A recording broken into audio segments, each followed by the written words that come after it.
السلام علیکم۔ آج کی اس ویڈیو میں ہم اردو زبان کی مختصر تاریخ کو بیان کریں گے اور ساتھ ہی مختلف ادوار کو بھی۔ تو چلو چلتے ہیں۔ اردو زبان برصغیر ہندوستان، پاکستان اور ارد گرد کے علاقوں میں پیدا ہونے والی ایک دلکش زبان ہے۔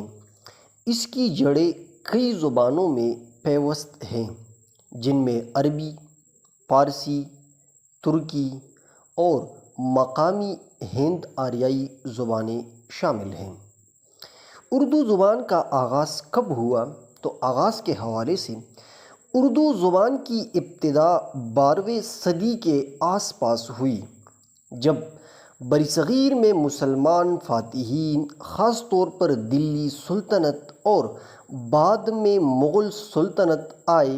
ان کے ساتھ آنے والی فارسی، عربی اور ترکی زبانوں نے مقامی ہندی کھڑی بولی سے میل کھایا اور یوں ایک نئی زبان نے جنم لیا، جسے ابتدا میں ہندوی یا ریختہ کہا جاتا تھا۔ ترقی یعنی اردو زبان نے ترقی کب کی؟ دلی سلطنت کے دور میں اردو کو ابتدائی شکل ملی۔ مغل دور یعنی 16ویں تا 18ویں صدی میں اردو نے ادب، شاعری اور درباری زبان کے طور پر ترقی کی۔ 18ویں صدی میں اردو شاعری نے زور پکڑا۔ میر تقی میر، مرزا غالب، سودا اور دیگر شاعروں نے اردو کو فنی بلندیوں پر پہنچا دیا۔ پھر انگریز کے دور میں انگریزوں کے دور حکومت میں اردو نے مزید وسعت پائی۔ 1837 میں مغل دربار میں فارسی کی جگہ اردو کو سرکاری زبان بنایا گیا۔ اس وقت شمالی ہندوستان میں اردو اور ہندی کے بیچ لسانی تقسیم بھی بڑھنے لگی۔ پھر اس کے بعد قیام پاکستان کے بعد اردو نے کتنی ترقی کی؟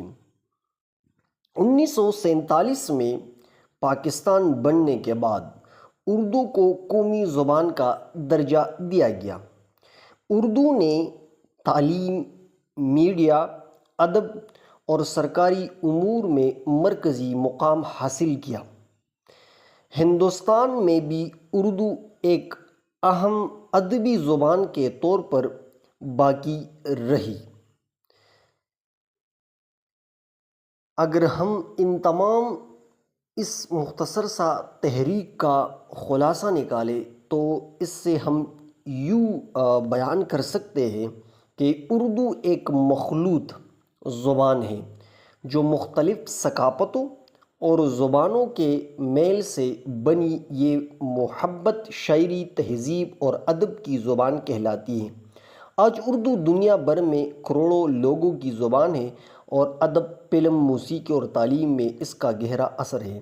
اگر آپ اردو کی کسی خاص دور، شاعر یا موضوع کے بارے میں تفصیلات مزید جاننا چاہتے ہیں تو ضرور بتائیے اور اپنے کمنٹ میں اپنے رائے کا اظہار کیجیے۔ آج کے لیے اتنا ہی کافی۔ والسلام۔